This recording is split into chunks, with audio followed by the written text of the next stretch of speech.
In a news story that went almost completely under the radar, our president came out last week and signed the Right to Try bill that has been in the news since long before our president ever took office, and long before the 115th Congress ever assembled to discuss the situation. The discussion around the right to try is nothing new in our society. I can remember being back in senior year social problems in 2001 and talking about the rights of somebody who is terminally ill to choose to take an experimental drug or treatment in order to see if it can help either ease his suffering or possibly cure his disease. We were talking about this as 17-year-olds, and just now, this past Friday, after almost a year of deliberation, our president signed it into law. The right to try is something that I predict this early on is going to be something that's very good for our society going forward on the whole. I'm very encouraged by the fact that I don't hear a lot of critics or detractors to the situation or the fact that this bill is now on the table as law. I have been asking around about it both on and offline, and I'm a little bit surprised as to how many people haven't heard about it, in spite of the fact that, as I mentioned before, it's been being discussed in school social problems classes since I was in high school and even before. But I'm a little bit surprised to know that not a lot of people really know what's in this bill or what it is. I read the bill this morning, and it's actually a really easy read.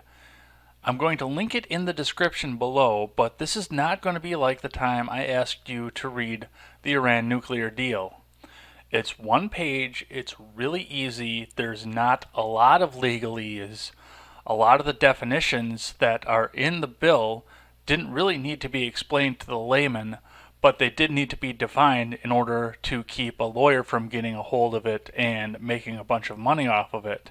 One of the things that's really unique about this new law is the fact that, unlike other laws that are passed by our Congress, it's not something that adds additional regulations and restrictions to people in our country and businesses that want to help them. This bill and now law is actually completely the opposite of that.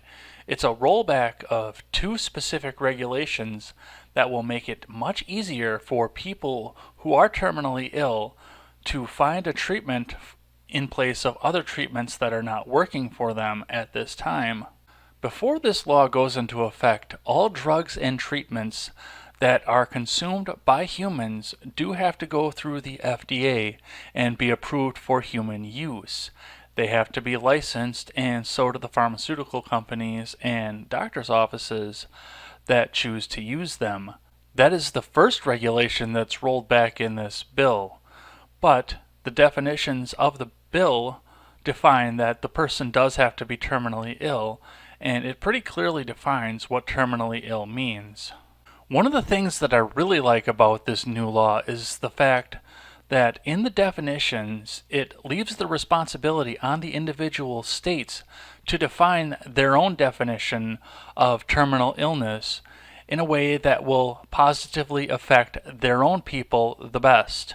The other thing that I like about this new law is the other thing that it rolls back.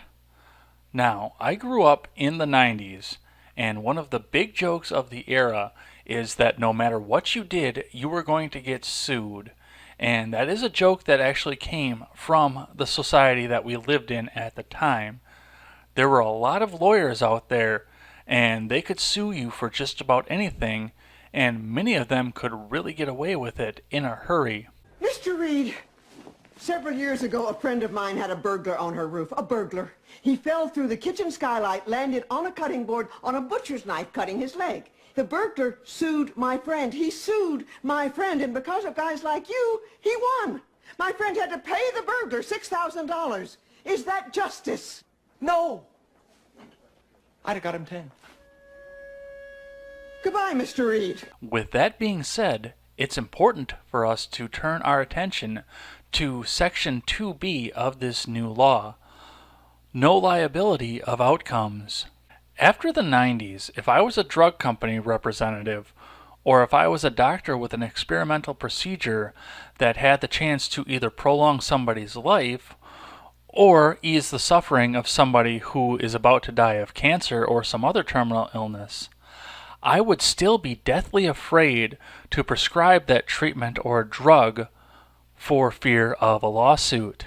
I know that in that time period, if a person's pain was prolonged or intensified, or the person died instantly from using my drug or procedure, he, the patient, or his family would be waiting with an axe to grind and a lawyer to put me completely out of business by suing me for every penny that I had or every penny that was in my limited liability company. As I mentioned before, this is a landmark in healthcare, and I think is going to be a market improvement in healthcare in our nation going forward, and especially in the world over. When I talked to my friend Emily about the Alfie Evans case out of England and the Italian doctor that had the experimental procedure that he thought had a chance to save Alfie that spawned the rush to get Alfie out of England, one of the things that was brought up was the fact that there was a chance that it could fail. It was, in fact, an experimental procedure. Now, experimental procedures are not necessarily the worst thing in the world, and failure is never the worst thing in the world. I see so many tattoos out there, and I think they're generally meaningless to the people that are out there, but so many of them say, never a failure, always a lesson. That's something that can be heavily attributed to the experimental procedures that are going to come forward out of the Right to Try bill. If a terminal patient goes to get an experimental procedure or takes a new drug that is not licensed, and he instantly falls over dead or dies on the operating table, there's still data that goes along with that. It still generates new research that future doctors, future researchers, and future drug companies can use to say this didn't work and see why exactly it didn't work. And in that case, any terminal patient that wants to go forward and volunteer knowing that he has a chance to die, even though he is dying anyway, carries an inherent nobility and should have a name and a legacy that lives on forever, much longer than his or her disease will allow him to live, because he has made the ultimate sacrifice in order to go forward and possibly save somebody else in the future.